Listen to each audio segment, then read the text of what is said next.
Crime Watch is proudly brought to you by Television One and State Insurance.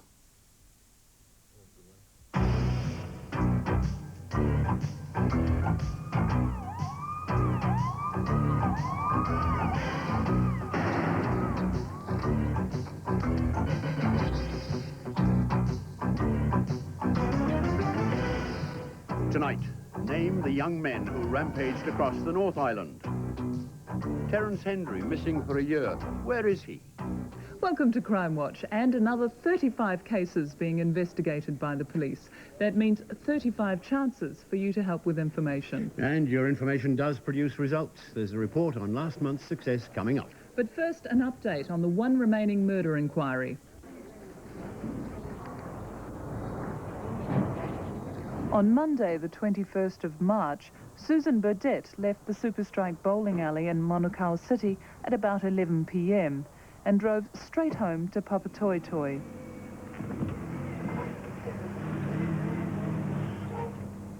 Two days later, she was found clubbed to death in her bed. Her killer has not been found. Detective Inspector Steve Rutherford joins us from our Auckland studio to discuss the case. Steve Rutherford, what more have you learned about Susan Burdett's death?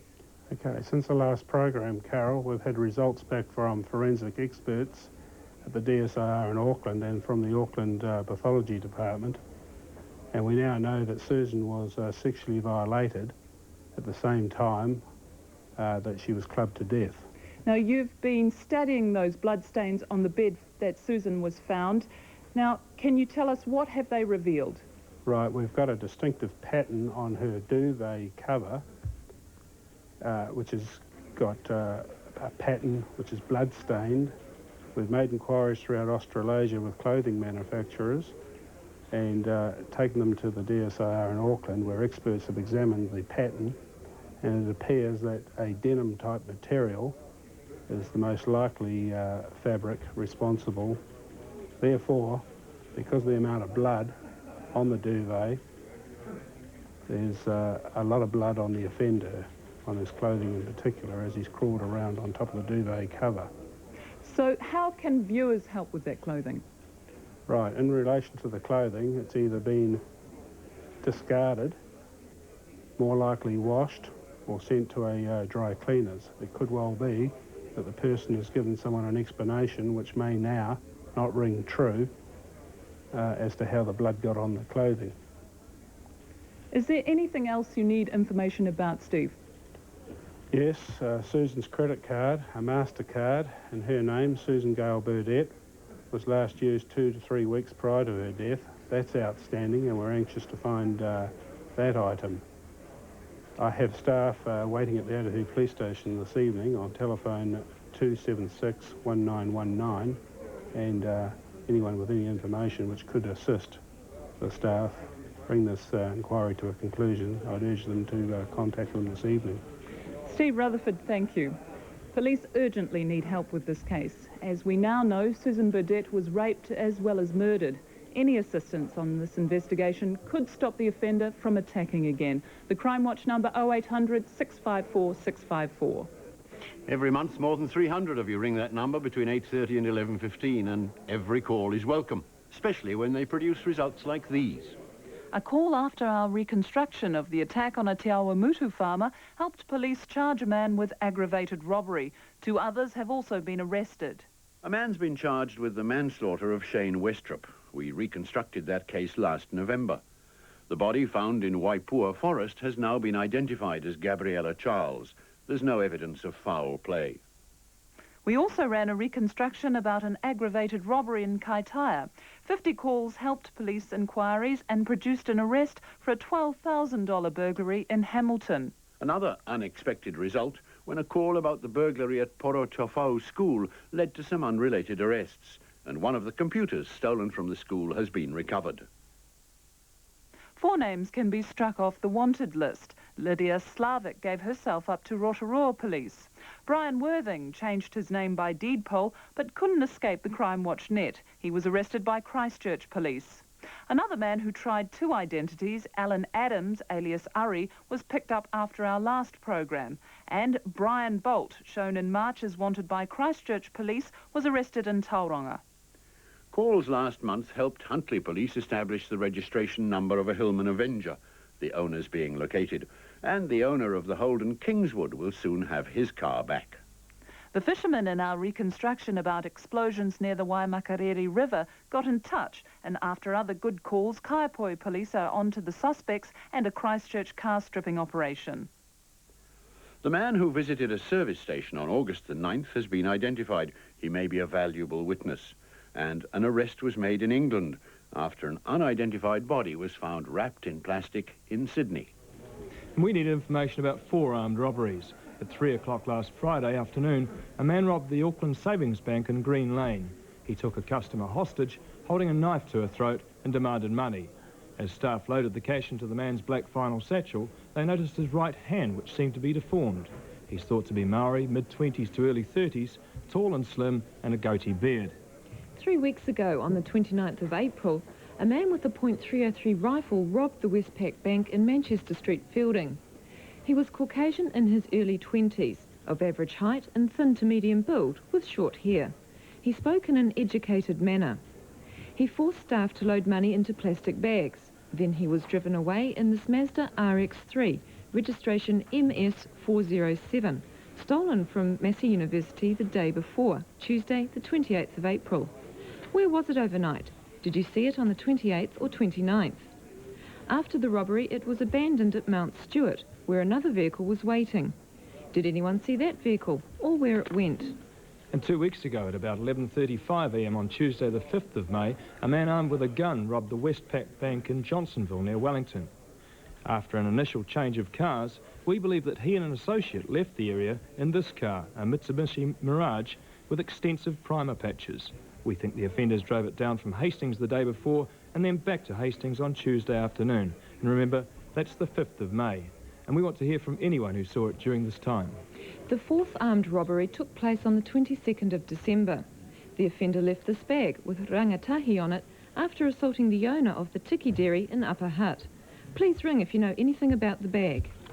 And we're concerned about Jodie Anderson, missing from Tauranga for 5 weeks. 21-year-old Jodie left her home in Coolum Street on the morning of April the 9th. She was depressed at the time and left on foot with a handbag and $170 in cash. And we'd like to hear from anyone who knows where she is. You've heard of the long arm of the law, but who is this young man? He reached into a Mount Maunganui service station for $95 worth of cigarettes at the end of January. He then handed them to his young friend in the background. If you know either man, please call. A number of serious cases there for which the police need some serious help from you. The Crime Watch number 0800 654 654. After the break, join the search for 2 offenders on a dangerous rampage. Open the till, don't move it, don't do anything stupid.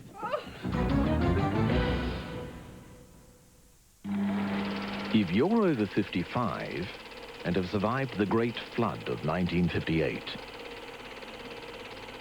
if you've been through the civil strife of 64 and the student protests of 73, then you more than deserve Goldpack.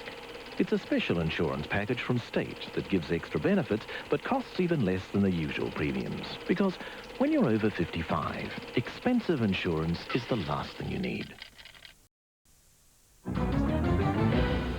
2 young men travelled 2,000 kilometres in 5 days, stealing cars as they went on what became an orgy of crime. An Auckland car dealer was accompanying 2 prospective buyers on a test drive when trouble reared its head. Hey, listen. In a minute, I'm going to pull over, and you're going to get out. What do you mean? No, I'm not. We're taking your car, lady. No, you're not. Look, I've only had this job for a few weeks, and... Why don't you just hitchhike there and we'll forget all about it? Are you deaf? We're ripping you off. I knew by then that I wasn't going to change their minds, so when the car slowed down near Bombay, I got out and went straight to call the police.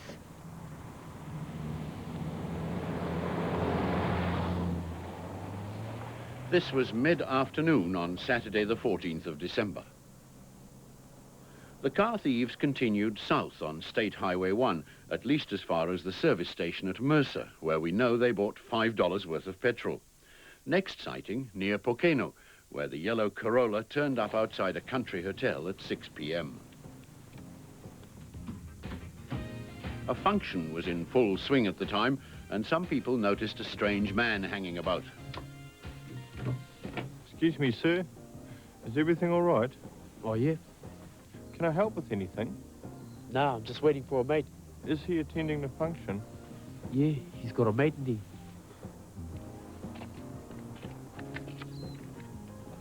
Someone burgled a kitchen worker's room that evening, stealing her pack, wallet, documents and airline tickets, plus a 35mm AT Canon camera, all up worth close to $2,000. On closer inspection, some of the things were rejected. A tourist walking in the area found them on a grass verge and handed them in to police several weeks later. By 8:30, the roving bandits had reached Waihi, where they tried to sell the camera to a motel owner. The next sighting, next morning, Sunday the 15th of December, about 3 hours' drive from Waihi, just out of Whakatane. By 6 a.m., they were first customers of the day at the Awakeri service station. I've just got to serve somebody. I'll be back in a sec. The moment I saw them, I had a bad gut feeling. I pretended I was talking to someone so they wouldn't think I was by myself. Hello. I was a bit suspicious, but I started to put the petrol in anyway. I knew it was empty. You can tell by the sound of the petrol going in. Oi! No, you don't! The car headed off towards Edgecombe, but must have doubled back because 50 minutes later, at 10 to 7, it was sighted at the Waimangu Thermal Valley, a well-known tourist spot south of Rotorua. Good morning, can I help you? Yeah, we're just looking around. What time does the shop open? 8:30. Come on. The manager thought it odd that the man was photographing the shop rather than the scenery. And when they said they'd no change, just a $100 bill to pay the entrance fee, she became even more suspicious. Later, staff noticed the yellow Corolla unlocked in the car park. Travel documents were scattered on the back seat and keys still in the ignition, so they called the police. At 8:30, when the shop opened, the men returned, just as the police arrived.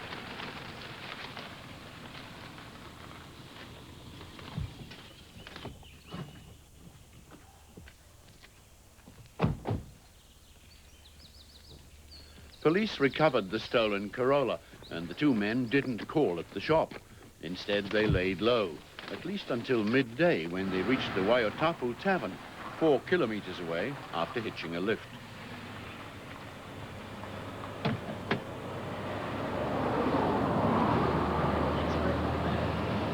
Thanks, bro. Police want to hear from the driver of this car. Do you remember giving 2 men a short ride to the Waiotapu Tavern in December last year? You headed off towards Taupo. The men spent 20 minutes behind closed doors.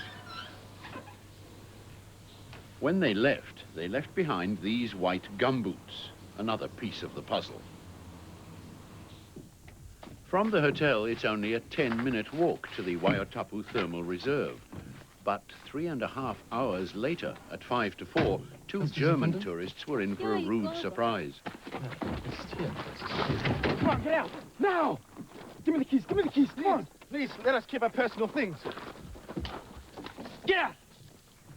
Leave it! Out! Ian! Hurry up! Come on! Come on!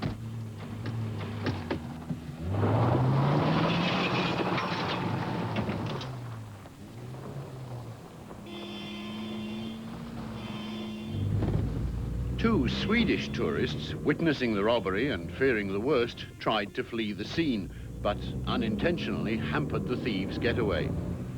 Off the road! Get off the road!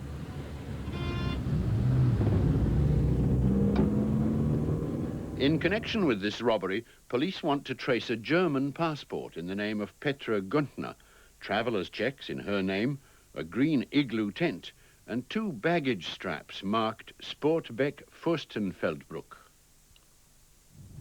2 hours after the robbery, a motorist reported a red Toyota Starlet moving at snail's pace on State Highway 30 just out of Teteko.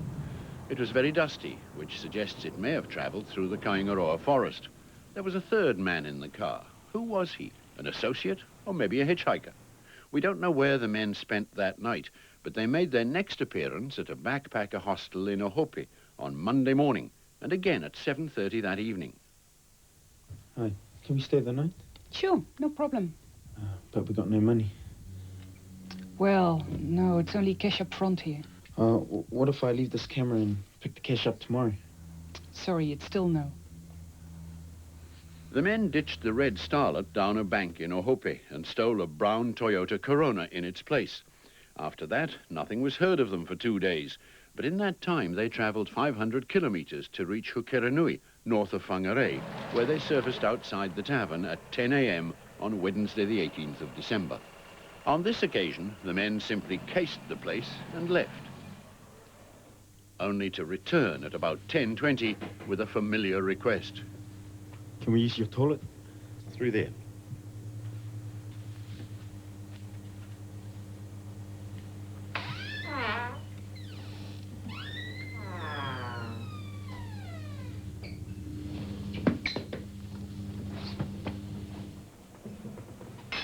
Open the till, don't move it, don't do anything stupid. Keep calm. Don't do anything stupid, you can have all the money you want. I'll just check out back. Where's the safe? Open the safe or else I'll blow your legs off. We haven't the safe. I did the banking yesterday. Empty the tills now.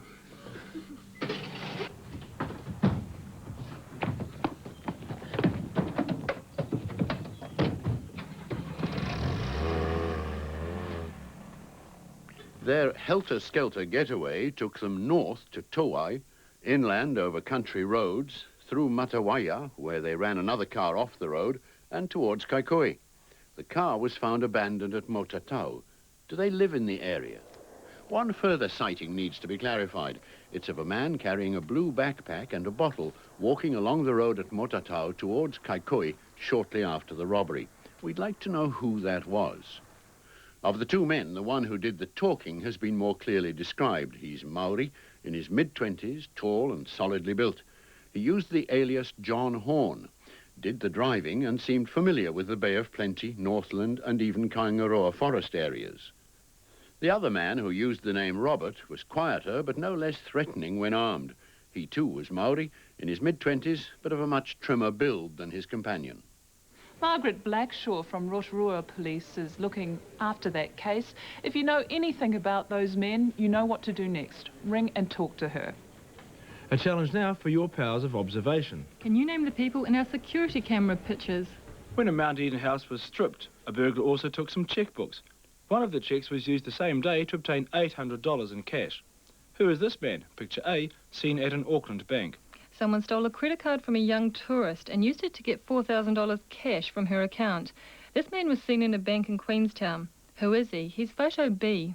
Another tourist had her bag stolen in Auckland. Later, her Visa card was used to get $2,500 and traveller's checks worth over $1,000 were cashed. Photo C was taken in Durham Lane, Auckland. Do you know this man? A thief smashed a car window and stole cheques and credit cards. One of the cards was used to obtain a drink can and $100 cash from a Christchurch petrol station, and at another station for cigarettes and a further $100. Who is this young woman? She's photo D. And finally, 15 minutes after being stolen from an appliance store, a cheque was cashed for over $100 at a local bank. Picture E. Who is this woman standing at a counter in Hastings? Well, there they are. You saw the faces. Do you know their names or addresses or even their phone numbers? If you do, our phone number is 0800 654 654, free and confidential. Well, I know those cardboard policemen in stores have been called a bit of a cop-out, but this man's literally taking a cop-out. Only cardboard, maybe, but the thief had better look out. It was bye-bye Bobby then, but after tonight it could be, hello, hello, and what have you been up to, sir? Coming up, can you help a worried family? Their son's been missing for 12 months.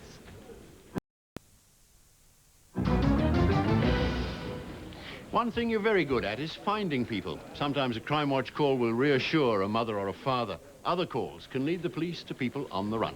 Perhaps you can help us find these wanted men. The first is sought on 4 charges of manufacturing heroin. Leslie Smith is 42 years old, short to average in height and of medium build. He has brown hair and green eyes. His arm tattoos include snakes, flowers and skulls. Douglas Hope is wanted for serious driving offences, including failing to stop at an accident where someone was injured.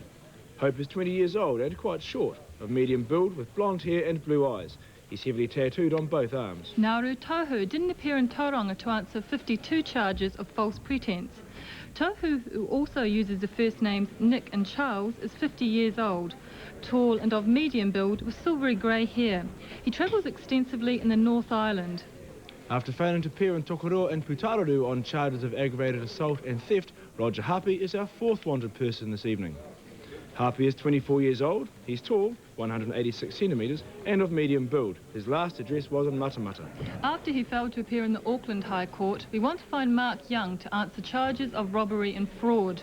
Young is 33 years old and tall, 185 centimetres. He has blonde hair and blue eyes. Michael Lloyd is wanted to answer charges of assault and unlawful interfering with a motor vehicle. Lloyd, who also calls himself Michael Jamison, is 21 years old, tall and of thin build. He has brown hair and green eyes. ML is tattooed on his right wrist. If you can help police locate any of those people, call Crime Watch now.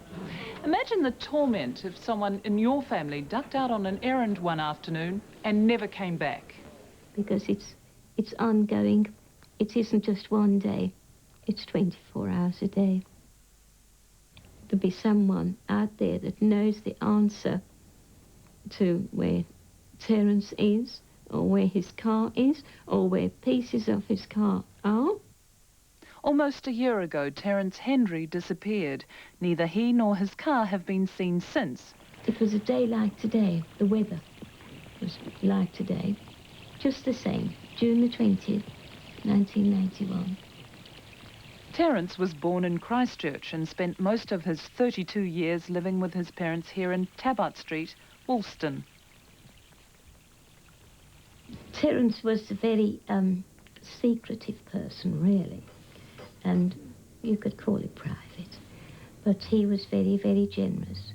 He was passionate, almost obsessed with animals, the outdoors and cars. In the 70s he owned a series of classic Yank tanks. Mrs. Hendry even wrote and had an article published about him in Hot Rod magazine.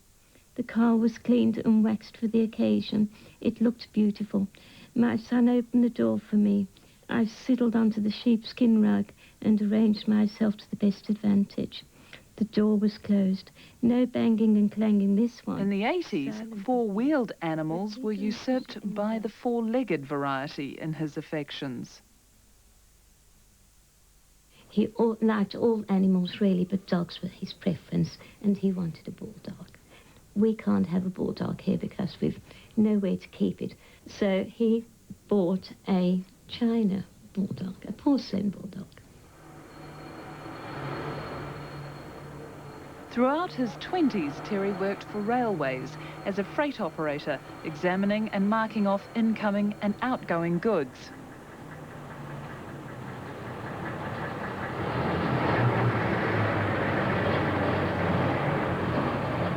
One day in 1987, his foot was injured in a forklift accident. No, help! Terry! Ah! And Terence went to the hospital for treatment. Had physiotherapy, and then when he went back to work, he wasn't very happy about things. So at the time, the railways were offering redundancy as an option. So Terence took redundancy with his superannuation and his savings in another company and bought the house at Runanga. Although unemployed, Terence earned rent from the Runanga property and filled his days helping out at home, particularly in the garden, where he did odd jobs for his parents. For example, he bought and planted large numbers of native trees.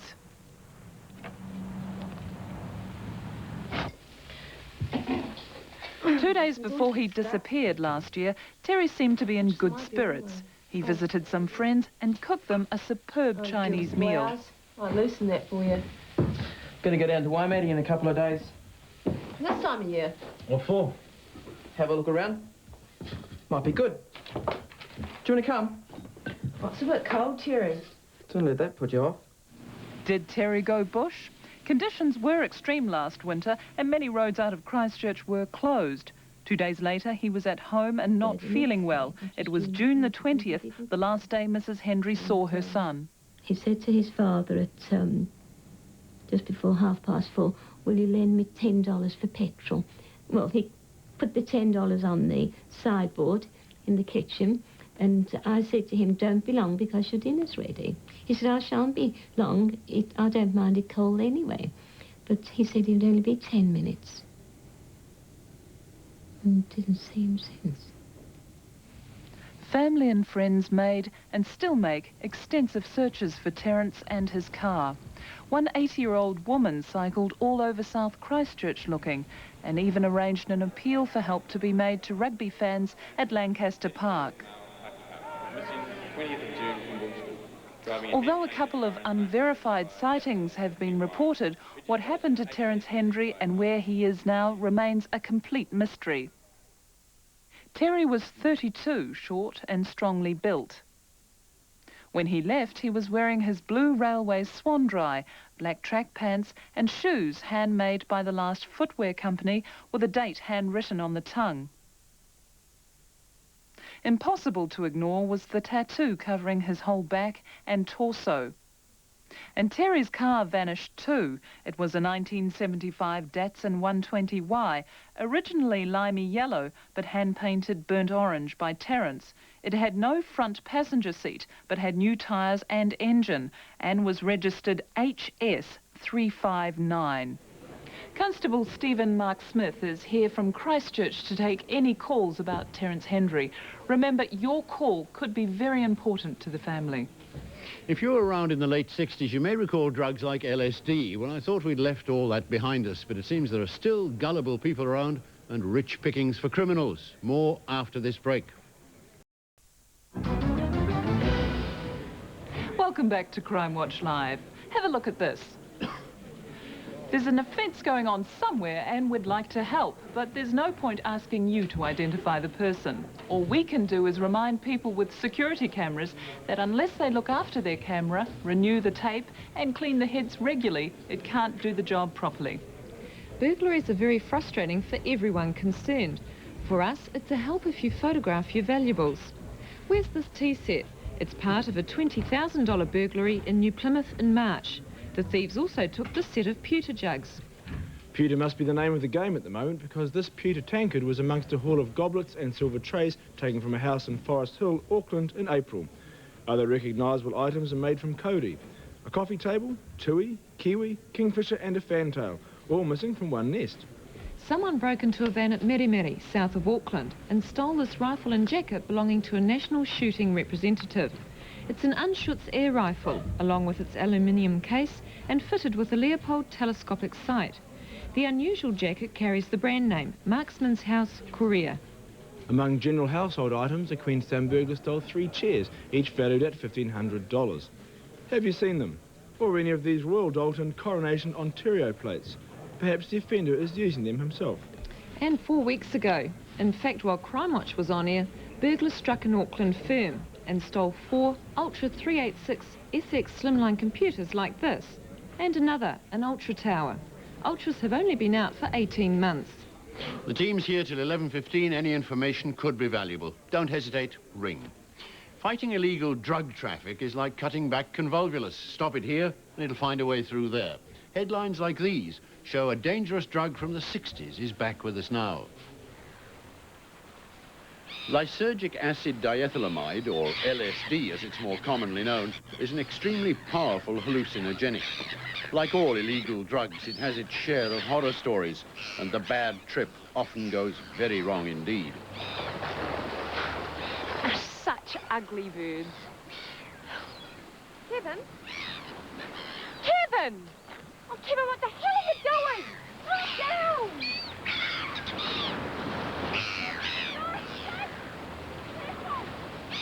Kevin!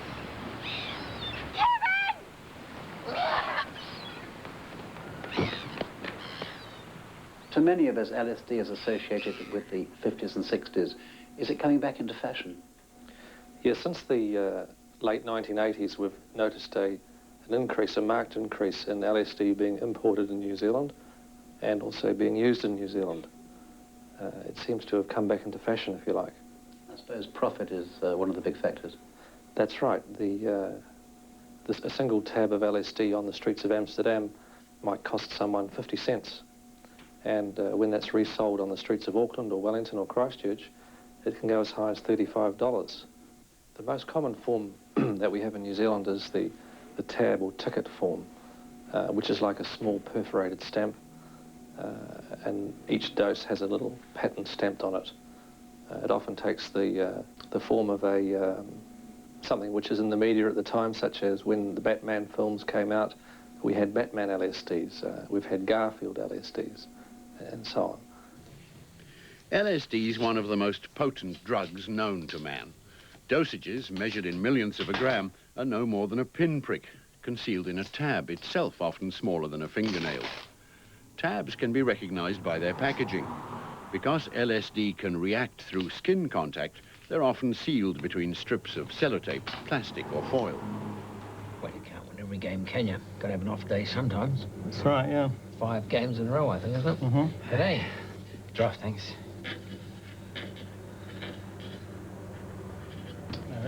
I'll take care of it. Keep the change. Most LSD is smuggled in from America or Holland and sold in pubs and nightclubs, often to cannabis users. Well, how are we today? Good. Well, not that good. Well, it's winter, isn't it? I'd do anything to get out of this place. I know what you mean. I could use a holiday. I might be able to help you with the tickets. None of that American crap. Fancy a trip to Europe? Have you got some Dutch stuff? What do you want? 2 tickets. $35 a ticket.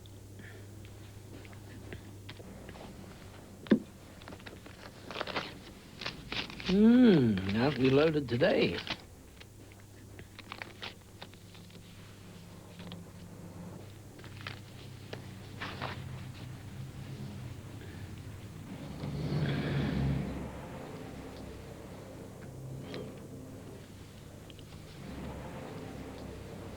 I've taken LSD on many occasions, mainly in the late 70s, early 80s. There's a lot of acid around at that time. There's a lot of benzodrine and crystal mephedrine, which is like an LSD. It's not just so powerful. What did it do to you? Well, for me personally, it gave me a big urge of confidence where, while I was peaking, I felt as though I could conquer the world. You know, there was nothing too big. I could do anything I put my mind to. But LSD was destroying your life. Yeah, to me it's like a car going 300 k's per hour and it's only built to go 100. Yeah. That's what it's doing to the mind. Eventually it burns you out. Must be a huge problem too to find the money to be able to feed a habit like that. Well, that's it. It can start off at a $20 trip. But LSD and many other drugs, if you're not feeling that well and you need to take drugs to feel okay, the way I look at it, you're at a certain level and you take one and it gets you that far high, but then when you come down twice as much as where you were. So in 6 months later, you're right down there. You're robbing banks to just get up there. So you have to turn to crime. At first, you have to eventually. You have to turn to crime. There's no other way. A normal wage will not keep you in supply of the narcotics or any type of drug that you're going to need. And what about, say, your normal relationships? The chance of, say, having a marriage, having kids, that sort of thing. Well, for a start, your partner's got to take drugs as well. See, and this is where it comes into prostitution. And I mean, I always went with a prostitute because then they could supply their own stuff and I supplied my own stuff because I couldn't keep two habits going or whatever, you know, under acid or whatever. I And this is where you get the prostitution and the crime. So you're really on a slide down to nowhere? Yeah, you're on a circle that's going nowhere, for sure. I mean, jails, institutions and death is the end result. LSD is a Class A controlled drug, 200 times more active than cocaine. It's impossible to tell either the strength or the purity of illegally manufactured tabs. You only need to use it once to run the risk of a flashback, weeks, even months later, that can lead to a mental breakdown, or a bad trip that can end with physical injury, suicide, even homicide.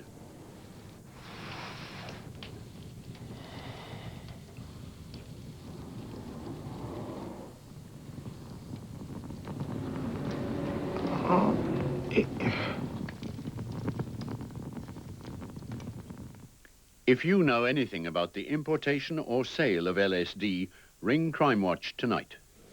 0800 654 654 is the number, and the person to ask for is Ray Van Benen from Auckland Central, here to take your calls if you can help. Coming up, 2 reconstructions with one thing in common: babysitters at risk. Stupid cat. Frightened the life out of me.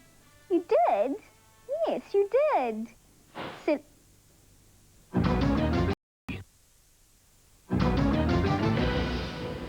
To help the fight against crime, one of the best things you can do is call 0800 654 654 if you know anything that might help.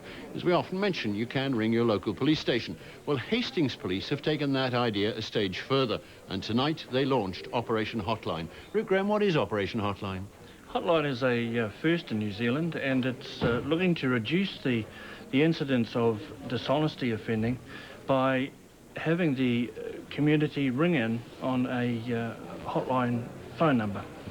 65% of reported crime is dishonesty offending, and we're trying to bring this crime down. Now, how does it work?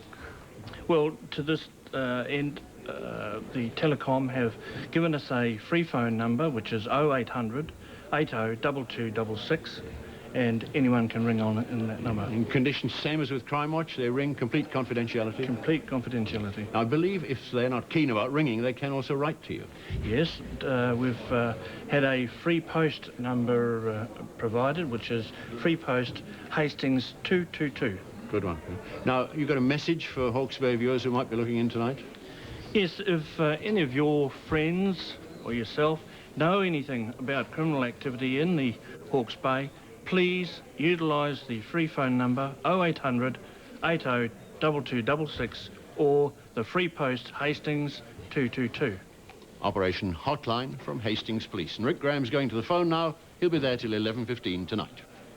Now we need your help with this case from Petone. My sister rang up and asked if I would babysit, so I went round to her place about 8:30. I closed the curtains after she left.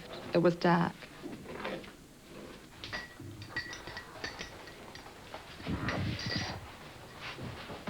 It was probably about 11:15 when I heard the front door open. I thought at first that it was my sister. It was opened softly like she does if she thinks I'm asleep, but she would have known I'd still be awake, so that was strange.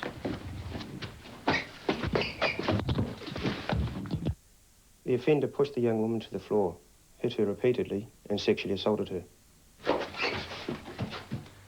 The attacker bit his victim and bent her spine backwards.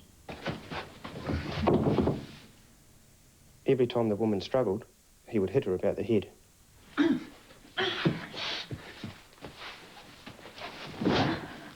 Then he saw my sister's wallet on the couch by us. I took my wallet and gave him $30 from it and asked him to go and not hurt me. He muttered something like, it was an effing waste of time.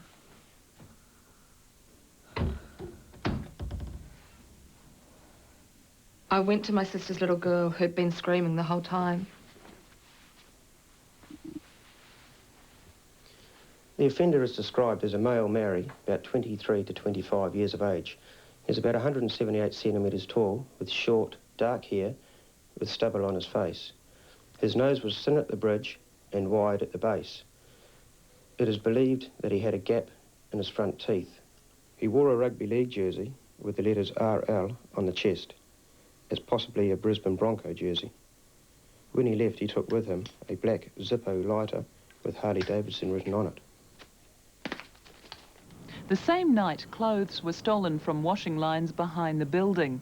Police want to hear from any sightings of the man in Tennyson Street, Petone, in particular around 11:30 p.m. on Friday the 13th of March. Put yourself in the shoes of that young woman. It must have been a terrifying position to be in. Richard Ingham from the Lower Hutt Police Station is here. He'd like to speak to you any time till 11:15.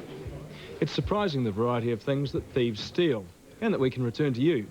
We came across these 3 bronze sports medals while executing a search warrant in Manurewa, Auckland. They were presented to athletes and officials at the 10th Asian Games in Seoul in 1986. New Zealand didn't have a team at the Games, so who brought these medals back? In January, we found this Suzuki in Arthur's Pass. No one in the area seems to own it, and it's minus a registration plate. There must be a sad biker out there somewhere.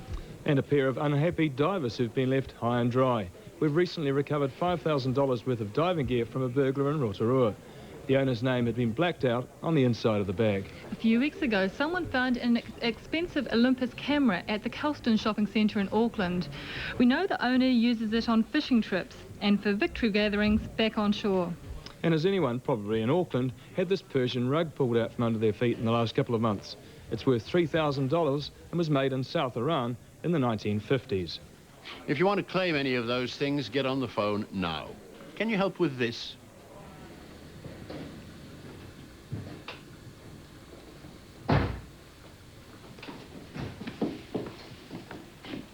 Don't touch, they're not for you. Oh, Mum.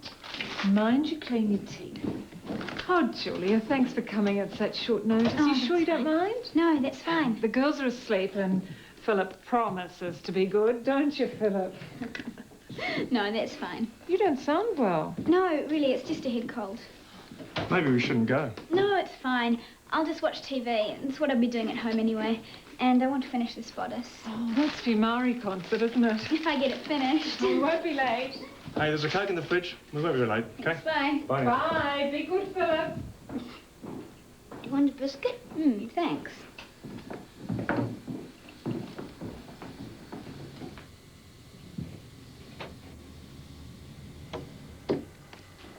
Mum says I can watch television. You wake your sisters. But I promised to go to bed before the movie starts. Yeah, that's fine. You've still got ages to go yet before bedtime. Yes, I know. I'm sorry, I should have told you. The Saturday night movie was Project X, a film about monkeys in space. And true to his word, 8-year-old Philip was in bed when it started at 8:30. You okay? Yep. All right, lights out then. Night. Night.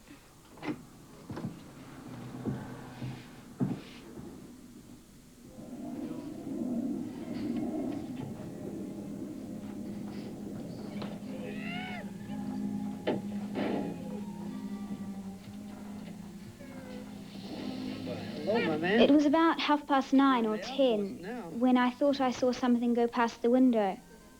I got a real fright at first. Then I thought it was just a dog or something. But when I got up to pull the curtains closed, I realized it couldn't have been a dog because it was too high up from the ground. I felt pretty freaked out and thought I'd better check on the kids.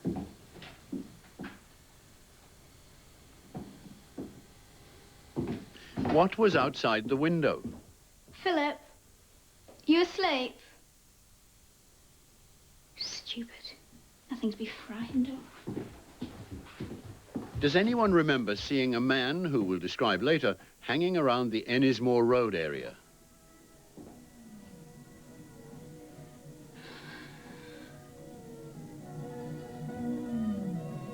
About an hour later, at 10:40, while the final film credits were still rolling, Julia thought she heard a sound from the other end of the house.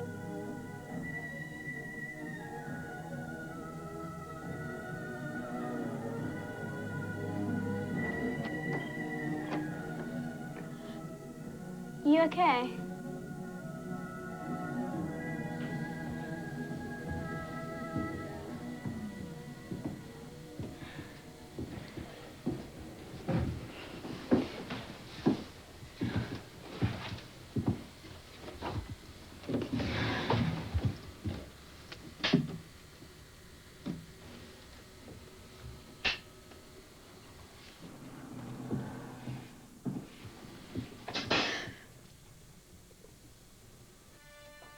stupid cat.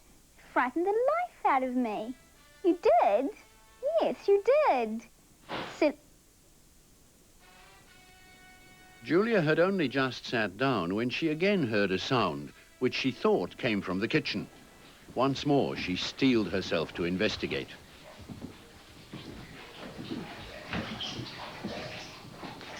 Philip? Philip, is that you in the toilet? Philip?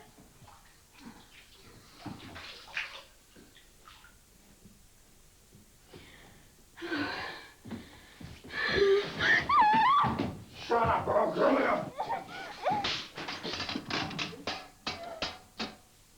The intruder raped her. We've reconstructed the lead-up to this brutal attack because it shows why anyone alone should have the telephone numbers of neighbours who can check things out. If you still have cause for concern, ring the police.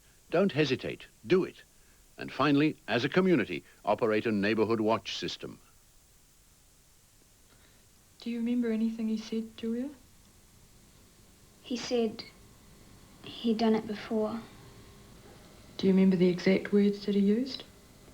He said, I've done this to heaps of 13-year-olds. And did he say anything else? He said, do you know who I am? Is his apparent fear of recognition a clue? Yes, we believe so. We think he's someone from the local area. In that case, the track pants could be quite important. Can you tell us about them? They're very important. The victim recognised the word Carlsberg or something similar beginning with a C on the side of the tracksuit pants. So obviously you're appealing to people in the Mount Albert area. Yes, we'd like to hear from anyone in the area that knows someone that was wearing those tracksuit pants before Christmas. It's a very serious incident, what happened here, and people shouldn't be afraid to come forward. The victim can describe the offender as a male, possibly a Maori or Polynesian, about 5'10" to 6 foot, and of medium build, and he strongly smelt of alcohol and a strong smell of body odour. How's the girl now? She's coping very well, and she's got quite a lot of family support. How many men in the Mount Albert area were wearing tracksuit pants like that just before Christmas? 10, 20, 30, I don't know. But if the police had a list of those men, it would probably include the rapist. You may be able to help Maria Hope compile such a list. She'll be here to take your calls till 11:15. And at 11, we'll bring you a report on tonight's calls. And the next Crime Watch in 5 weeks' time. That's not 4 weeks as usual, but 5 weeks from tonight. For now, good night. Good night.